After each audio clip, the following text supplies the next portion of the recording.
African king claims to be from one of the lost tribes of Israel. More earthquakes under volcanoes in the Pacific Northwest. And Pope Francis says that Christians and Muslims share the idea of conquest. This is SkyWatchTV for Thursday, May 19th, 2016. I'm Derek Gilbert. First up, U.S. warplanes hit targets in Syria. On Tuesday, F-16 fighter bombers hit targets near Aleppo, striking at Syrian rebels fighting Iranian, Syrian, and Hezbollah forces. Military sources say that the strikes were coordinated with Russian Air Force Command in northwest Syria.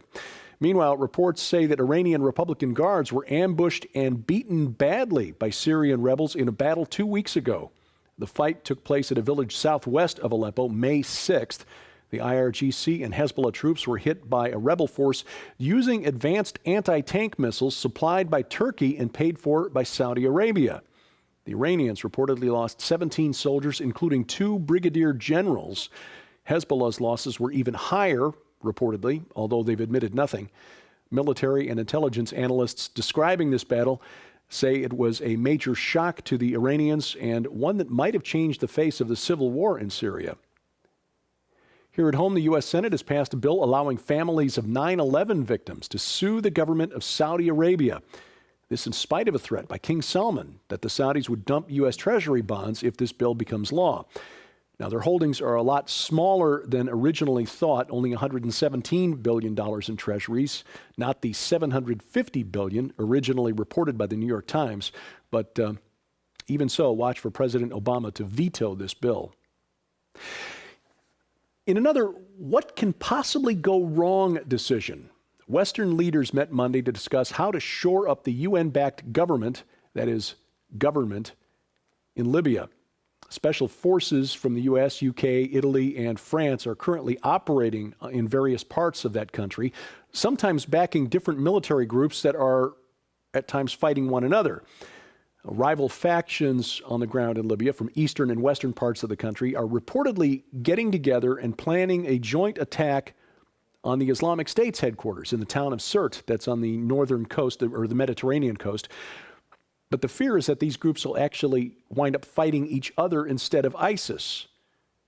And meanwhile, U.S. Secretary of State John Kerry is calling for the West to send weapons to the Libyan government, remembering that it was the weapons pipeline run by the CIA and Turkey back in 2012 from Libyan military stockpiles after Gaddafi was assassinated, to the rebels in Syria that allowed al-Qaeda in Iraq to become the Islamic State, that we ask, and all together now, what can possibly go wrong?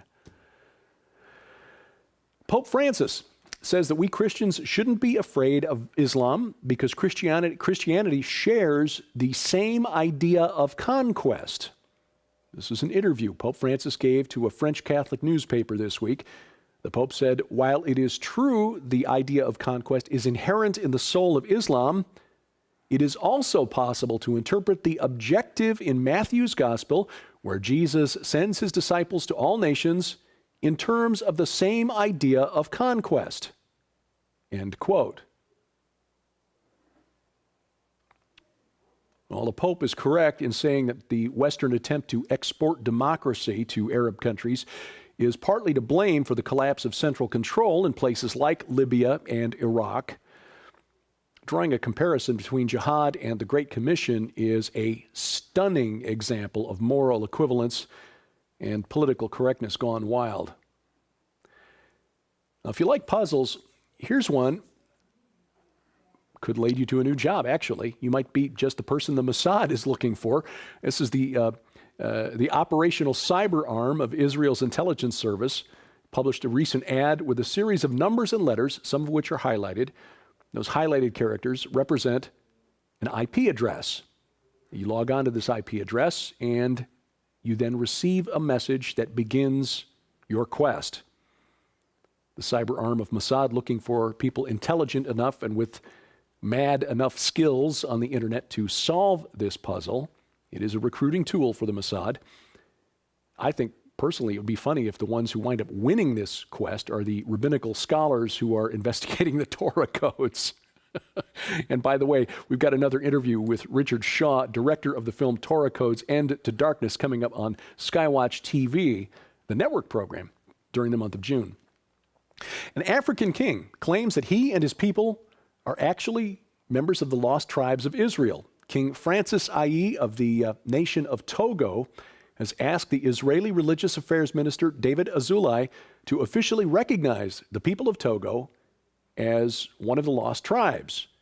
Now, King I reportedly represents the Gwin people of Togo, but there have been questions about his claims of royalty for more than 20 years. Neither the U.S. government nor the government of Togo recognize him as a representative of Togo, or as a king for that matter. In fact, a former Assemblies of God missionary, Reverend Gordon White, who worked in Togo between 1978 and 1986, says I is no more a king than he is. I claims his people left Israel more than 2,000 years ago, came there by way of Egypt. We'll see.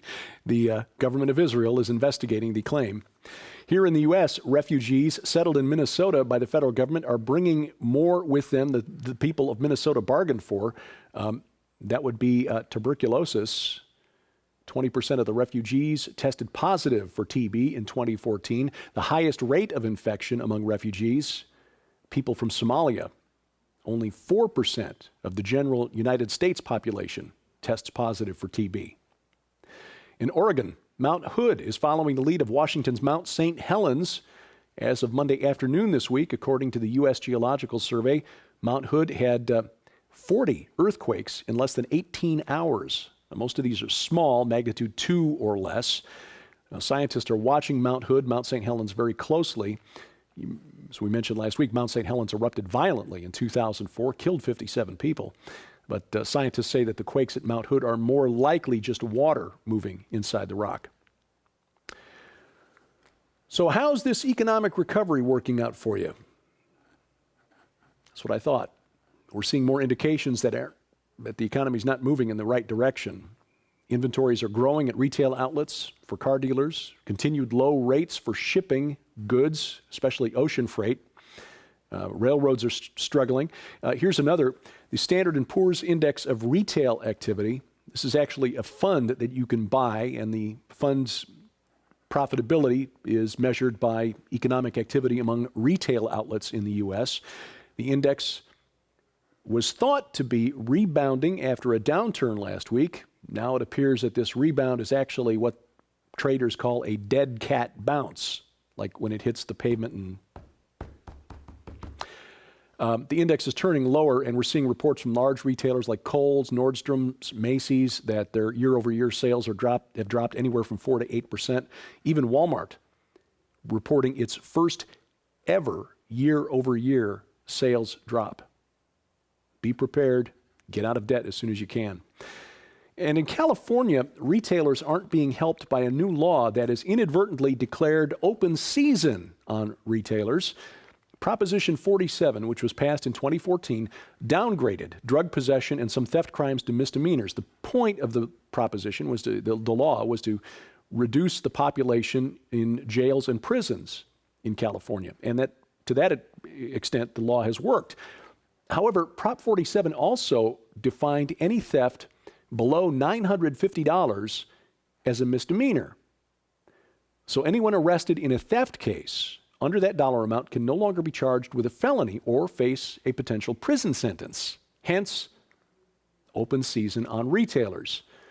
Safety, Target, Rite Aid, CVS, all reporting that shoplifting has increased at least 15%, in some cases is up as much as double since the passage of Proposition 47. Spokesman for the Fresno police says it's just not worth issuing a citation to a shoplifter because he's probably just going to be released due to prison overcrowding. The owner of one store said thieves are really smart. They're grabbing, for example, drones, very popular item this past Christmas. They grab the $800 model and run out the front door, bypassing the cheaper models. In fact, an assistant district attorney in Sacramento County says his office has actually heard of cases where shoplifters are going into stores with calculators to make sure that what they're stealing doesn't add up to more than $950. The law of unintended consequences. as Christians, the Christian worldview predicts this type of behavior. The human heart is inherently wicked. We know this. Pray for the best, but assume the worst. That's usually what you get. In Texas, the state, they're beginning construction of the first ever state-chartered gold depository. The state plans to repatriate about $1 billion of gold bullion from the Federal Reserve Bank in New York, and private citizens will be able to store their gold in the depository, which could be open later this year or early next year. And the legislature in the state of Tennessee just passed a resolution in a stunning display of bipartisan friendship unanimously in the State House and Senate, recommending that the state of Tennessee also pursue construction of a state-chartered gold depository. A strange story from South America. School children in Peru thought to be possessed. About 100 of them aged 11 through 14 at the Elsa Perea Flores School in Tarapoto, which is a city of about 117,000 people in northern Peru. They're reportedly victims of what's believed to be a mass case of demonic possession. Students say students have been experiencing seizures, and they say they're seeing visions of a man in black, sometimes with a large beard, chasing them, trying to kill them. This began on April 29th. It's ongoing, still about 80 students affected by this. A local doctor told a television station there that nobody seems to know what's causing it. And in India, a woman killed by fellow villagers who believed she was a witch, 45-year-old Sambari Tudu from the village of Debra, accused of witchcraft after her neighbors became ill. Village court blamed her. Village mob dragged her from her home, tied her to a post, whipped her, left her to die. 8 people have been arrested in connection with her death. And finally, a story that I wrestled with whether or not to even bring this up, but I will, and hopefully I can bring it the proper balance. The Obama administration, as you probably now know, issued guidelines last Friday to public schools across the nation. A joint letter from the Departments of Education and Justice directed schools to allow students to use bathrooms that correspond to their gender identity. Gender identity must be put in air quotes. Now, this letter doesn't carry the force of law, but there is a very thinly veiled threat. Comply or lose your federal education funding. The letter goes beyond bathrooms. It addresses education records and athletics, basically guaranteeing transgender students the right to identify as whatever gender they choose, play on whichever sports team they choose, use whatever bathroom or shower they choose. Now, it's easy to get angry about this story, especially if you're a parent. I will tell you honestly, if our daughter were 15 years younger and still in the public school system, we would be homeschooling this week. But we can't get angry because that's what the enemy wants. And by the enemy, I'm not talking about the Obama administration. I'm talking principalities, powers, thrones, dominions, rulers of spiritual darkness in cosmic places. Doesn't matter if we're right or wrong. If we approach our fellow citizens, our neighbors, with anger, the enemy has already won. And don't direct your anger, and believe me, I'm saying this to myself. I am not holding myself up as an example of behavior in this case. Don't direct anger at the transgenders because they need help, not rejection. They need the love of Christ, and they're not likely to see it if we come at them with anger in our eyes. Pretending to be something that you're not, which is essentially what gender dysphoria is a condition that requires treatment counseling, not an identity to be embraced. There is a reason that 41% of transgenders, according to the most recent survey I've seen, try to kill themselves. And it's not because people like you and me are hating on them. It's because it is a psychological condition that needs to be treated. The American College of Pediatricians recently declared in a position statement, gender ideology harms children. Gender is a sociological and psychological construct. There is no basis for gender in reality or biology. Gender dysphoria, in their words, and I quote, is an objective psychological problem that lies in the mind, not the body, and it should be treated as such, end quote. So my anger, such as it is directed at the activists in the LGBT movement and their enablers in the major media, who are encouraging young people to embrace a lifestyle in which 2 out of 5 will try to take their own lives. What right-thinking parent would encourage his or her child to pursue a career in which there was a 40% chance of premature death? Why then would we as parents go along with an agenda being pushed by the Obama administration in which 40% of our children and grandchildren, should they choose this transgender lifestyle, will try to kill themselves?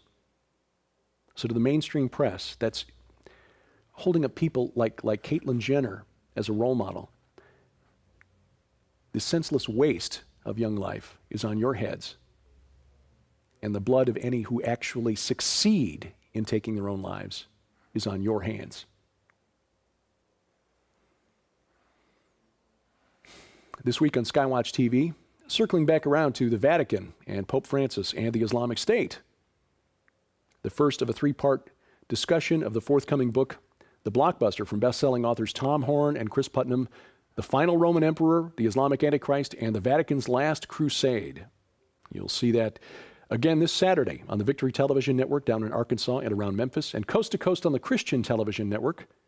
That's DirecTV channel 276, Dish Network, check that, DirecTV channel 376, Dish Network is channel 267, and the Glory Star satellite channel 117. Again, the first of 3 parts, Tom Horn and Chris Putnam talking about their blockbuster new book, the follow-up to Petrus Romanus, Exo Vaticana, and On the Path of the Immortals. Don't miss it. That program, by the way, available now on the SkyWatch TV channel on Roku. You can watch at your convenience not only our weekly programs, but Roku exclusives, interviews that we couldn't fit into our network television schedule, and web-exclusive programming like Into the Multiverse with Josh Peck, Sci Friday, and of course these daily news updates. We've got a web page at the website describing what the Roku is and how you set it up to add the SkyWatch TV channel to your Roku account. Just log on to skywatchtv.com/Roku. And if you're looking for a more portable option of SkyWatch TV, you'll find it in the SkyWatch TV podcast, audio only. So you can keep your eyes on the road, or if you're, cutting the grass, eyes on the lawn while you listen to these interviews, these programs, and these daily news updates. You'll find it in the iTunes store, and we have instructions on how you can add the SkyWatch TV podcast to your iTunes account. Posted at skywatchtv.com. Bring the Rocky Mountain International Prophecy Conference from Pikes Peak right into your living room. Live streaming available again this year, 3 different packages, 32 different messages archived for 6 weeks after the conference. For more information and to sign up, log on to prophecywatchers.com.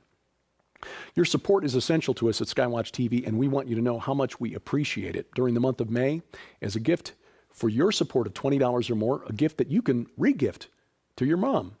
A couple of books she'll find very useful: Survive the Unthinkable, A Woman's Guide to Preparedness and Favorite Family Meals, a beautiful journal for her to record her thoughts, hopes, dreams for her children and grandchildren, and a mug for her to enjoy her daily coffee or tea. That is what we will send to you for your gift of $20 or more. To give, log on to skywatchtv.com/donate. And of course, your mouse finger can help us as well. Just click like, click share, click subscribe at these places on the internet, especially if you're watching on YouTube. Click that subscribe button. You'll get a notification every time we post something new to the SkyWatch TV channel on YouTube. And of course, here's where I put my stuff on the internet. My email address for your comments, questions, and suggestions is dgilbert@skywatchtv.com. And thank you for watching as we keep watch. I'm Derek Gilbert, and this is SkyWatch TV. Save nearly half off the cover price when you subscribe now to the brand new SkyWatch TV magazine. For a limited time from April 24th through June 24th, 60 days only, a 5-year subscription to SkyWatch TV magazine is just $99. That's more than $75 off the cover price, which is like getting 2 years for free.